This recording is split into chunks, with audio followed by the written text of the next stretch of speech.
మీకు వార్తలు రాయడం విశ్లేషణ చేయడం వచ్చా? అన్యాయాన్ని ప్రశ్నించడం తెలుసా? ఇంకెందుకు ఆలస్యం? క్యూ న్యూస్ మిమ్మల్ని ఆహ్వానిస్తుంది. క్యూ న్యూస్లో పనిచేయడానికి అనుభవం గల కంటెంట్ రైటర్స్ కావాలను. సంప్రదించవలసిన నెంబర్లు 8688926084. జూన్ 25న రాజ్యాంగ హత్యా దివాస్. ఎమర్జెన్సీకి వ్యతిరేకంగా కేంద్రం కీలక నిర్ణయం తీసుకుంది. ఎక్స్ వేదికగా హోంమంత్రి అమిత్ షా ప్రకటన, ప్రజాస్వామ్యం మీడియా గొంతును నొక్కేశారని చెప్పేసి ఆయన అన్నాడు. రైట్, ఇక్కడ జూన్ 25న రాజ్యాంగ హత్యా దివాస్ అని చెప్తున్నారు. దానికి కారణం ఏంది? 1975 ఇందిరాగాంధీ ఎమర్జెన్సీ విధించింది అనేటువంటి మాట. నేను ఒక మాట చెప్తా దీని మీద. అసలు భారతీయ జనతా పార్టీకి అప్పుడు ఉన్నటువంటి జనతా పార్టీదే కదా ఎమర్జెన్సీ తీసుకున్నటువంటి ఎమర్జెన్సీ కాలంలో సరే ఎమర్జెన్సీ విధించారు. ఎమర్జెన్సీ విధించిన తర్వాత జనతా పార్టీ ప్రభుత్వం అధికారంలోకి వచ్చిన తర్వాత ఏకసభ్య కమిషన్ షా కమిషన్ వేసారు. షా కమిషన్ వేసి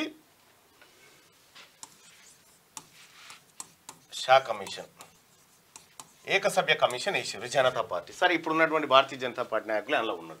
ఈ షా కమిషన్ ఎంతసేపు ఇందిరాగాంధీని దోషిగా తేల్చేటువంటి ప్రయత్నమే చేసింది. అయితే ఈ షా కమిషన్ ఏం విచారణ చేస్తా ఉంది అంటే ఎమర్జెన్సీ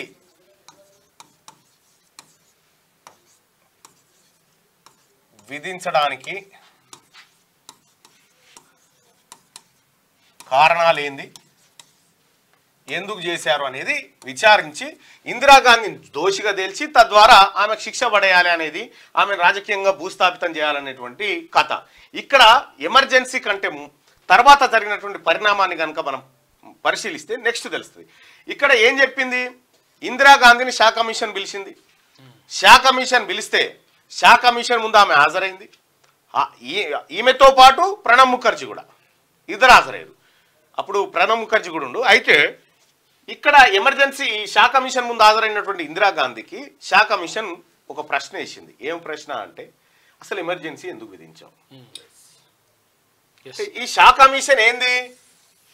ఒక భారత ప్రభుత్వం నియమించినటువంటి ఒక కమిషన్. ఎమర్జెన్సీ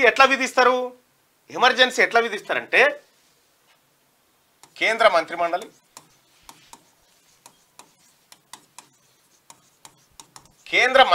నిర్ణయం తీసుకొని పార్లమెంట్ ఉభయ సభలు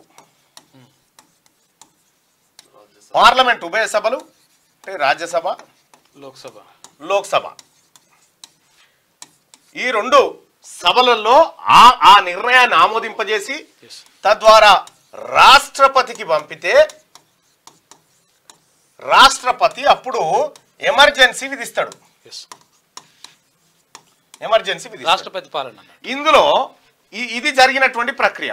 అంటే భారతదేశంలో అత్యున్నతమైనది, అసలు దాన్ని మించిన సూపర్ పవర్ లేదు. ఏది? పార్లమెంటు చేసినటువంటి చట్టం, పార్లమెంటు నిర్ణయం ఈ దేశంలో ఫైనల్ కదా. సో ఈ రకంగా ఎమర్జెన్సీ విధించడం జరిగిన తర్వాత ఇప్పుడు షా కమిషన్ ఏమంటదంటే, ఎందుకు విధించినామంటే పార్లమెంటు చట్టాన్ని షా కమిషన్ వ్యతిరేకిస్తూ ఉంటుంది, రాష్ట్రపతి నిర్ణయాన్ని, భారత రాజ్యాంగాన్ని షా కమిషన్ వ్యతిరేకిస్తూ ఉంటుంది. అంటే కక్ష గట్టి ఇందిరాగాంధీని దోషిని చేయడం కోసం వీళ్ళు ఆడినటువంటి డ్రామా. సరే, ఇందిరాగాంధీ గారికి అప్పట్లో ఒక దుర్మార్గుడు ఇచ్చినటువంటి సలహాదారుడుగా ఉండి ఇచ్చినటువంటి సలహా. సో దానికి ఆమె కూడా చాలాసార్లు పశ్చాత్తాపడ్డది. అయితే జరిగినటువంటి వ్యవహారాన్ని మీకు వివరించే ప్రయత్నం చేస్తా. ఆ రోజు ఈ ఎమర్జెన్సీ విధించిన తర్వాత దేశవ్యాప్తంగా అల్లర్లు, అరెస్టులు, వ్యవహారం అంతా జరిగింది. ఎక్కడెక్కడి పార్టీలన్నీ ఒకటైపోయి జనతా పార్టీగా అవతరించినాయి. ఆ జనతా పార్టీలోంచే మళ్ళీ బీజేపీ పుట్టింది, అది వేరే కార్యక్రమం. కానీ ఇక్కడ ఈ పార్టీలన్నీ ఏకమైపోయి ఆ తర్వాత జనతా ప్రభుత్వం వచ్చి షా కమిషన్ వేస్తే అసలు ఈ వ్యవహారం నుంచి ఇందిరాగాంధీని దోషిగా నిలబెట్టాలని ప్రయత్నం చేస్తున్న సమయంలో ఇందిరాగాంధీ దగ్గర అత్యున్నతమైనటువంటి లాయర్లు, అత్యున్నతమైనటువంటి న్యాయ నిపుణులు, కోవిదులు ఉండే. ఆమె పవర్ పోయిన తర్వాత ఈ న్యాయ నిపుణులు, కోవిదులు అంతా పోయి జనతా పార్టీలో చేరారు. ఆమెను ఒంటరి చేసిపోయారు. ఒంటరి చేసినప్పుడు, ఆమె ఒంటరిగా మారినప్పుడు ఆమెను రక్షించడం కోసం రంగంలోకి దిగిన వ్యక్తి ఈ హైదరాబాద్ పక్కన ఉన్నటువంటి ఒక చిన్న పల్లెటూరులో పుట్టిన పుంజాల శివశంకర్ గారు దిగారు. పుంజాల శివశంకర్ గారు దిగి ఇందిరాగాంధీని ఈ గండం నుంచి షా కమిషన్ గండం నుంచి బయటపడేసి షా నిర్ణయం తప్పు, జనతా పార్టీ ప్రభుత్వం కావాలని కుట్ర చేస్తుందని వాదించి ఆమెను దిగ్విజయంగా కడిగిన ముత్యం లెక్క తీసుకొచ్చారు. సో నిజంగా మీరేసినటువంటి కమిషనే తెల్లమొఖం వేసింది. అసలు ఏ అధికారం ఉందని పార్లమెంట్ నిర్ణయం మీద నువ్వు ఎట్లా ఎంక్వైరీ చేస్తావు అనేటువంటి. అయితే చాలామంది అప్పుడు ఆ రోజుల్లో అడిగిరట, న్యాయ కోవిదులంతా కూర్చుంటే చాలామంది ఇందిరాగాంధీ గారు అడిగిరట, ఇందిరాగాంధీ గారు వాళ్ళని అడిగిరట, ఏం సంగతి మనం ఏమైనా ఎమర్జెన్సీ విధించి తప్పు చేశామా అని చెప్పానంటే వీళ్ళంతా ఎస్ తప్పు చేశామని ఆమె వాళ్ళు. ఒక్క పుంజాల శివశంకరే మీరు చేసింది తప్పు కాదు అని చెప్పిండట. ఎట్లా అని వాదించి తీసుకొస్తే ఆ పుంజాల శివశంకరే భారతదేశంలో ప్రధానమంత్రి దగ్గర తర్వాత అత్యంత పవర్ఫుల్ వ్యక్తిగా ఉన్నటువంటి వ్యక్తి.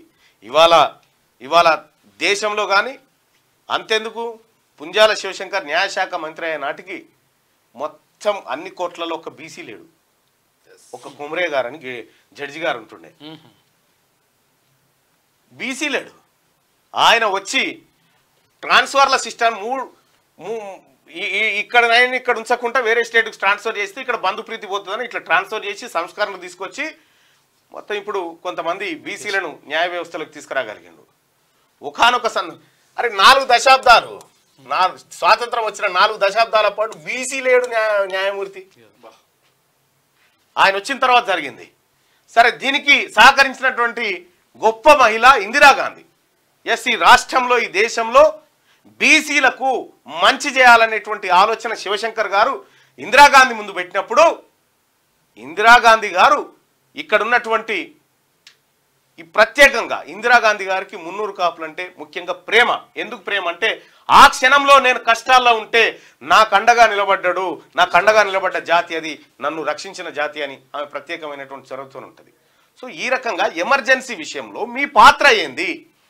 ఎమర్జెన్సీ విషయంలో అదే అటల్ బిహారీ వాజ్పేయి గారు ఉన్నారు, మీరందరు ఉన్నారు కదా, ఆ రోజు మీ పాత్ర ఏంది? సో ఎమర్జెన్సీని కనుక ప్రజలు వ్యతిరేకిస్తే ఆ వెంటనే మీరు ఎందుకు ఓడిపోయారు? ఓడిపోయి మళ్ళీ ఇందిరాగాంధీ గారు అత్యధిక మెజారిటీతో ఎందుకు గెలిచిరు అంటే ఇందిరాగాంధీ గారి నిర్ణయము తాత్కాలికంగా మీరు చెప్పి ప్రజల చేత తప్పని చెప్పించినా అది శాశ్వతంగా తప్పు కాదు. ఎస్, ఇందిరాగాంధీ గారి నిర్ణయం కరెక్టే అని మళ్ళీ ఎన్నికల్లో ప్రజలు తీర్పిచ్చిరు. ఇంకా దాని మీద ఏం చేస్తావు? మీరు ఏం చేయదలుచుకున్నారు దాని మీద? మీకు గమ్మత్ విషయం చెప్పాలన్నా ఇంకొకటి,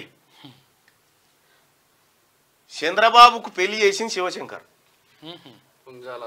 పుంజాల శివశంకర్ గారే చంద్రబాబుకు పెళ్లి చేసి కాంగ్రెస్ పార్టీలో ఉండొచ్చు. శివశంకర్ వాళ్ళ కోడలే అనుకుంటా కదా కళా నాట్య మండలికి ఇప్పుడు చైర్పర్సన్ ఉన్నది. పుంజాల శివశంకర్ గారే ఎన్టీ రామారావు గారికి వచ్చి నీ పక్కన ఉన్న పిల్లగాడు మంచిగా ఉన్నాడు, నేను పెళ్లి చేద్దాం అనుకుంటున్నా బిడ్డకు, కనుక్కుని ఎంక్వైరీ చేస్తే మా కుల పొల్ల పిల్లగాడే అని తేలింది అని చెప్పారంటే జర నువ్వే మాట్లాడంటే ఆయన పోయి మాట్లాడి ఒప్పించి పెళ్లి చేసిండు. చెన్నైలో పెళ్లి అయింది.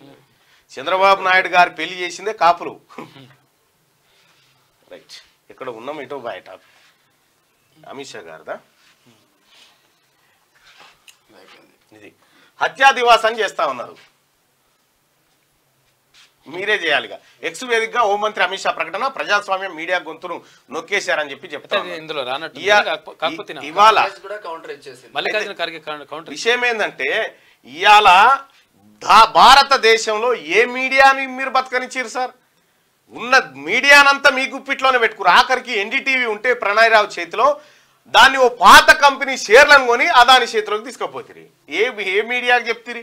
మొన్నటికి మొన్న మీడియా ఎగ్జిట్ పోల్స్ ఇస్తే 400, 390 ఇట్లా రాసుకొచ్చే, తీరా పీటలు ఇప్పేసరికి 230 ఉండే మనకు. క్యూ న్యూస్లో పనిచేయటకు సీనియర్ వీడియో ఎడిటర్స్ కావాలను సంప్రదించవలసిన నెంబర్లు 8688926084.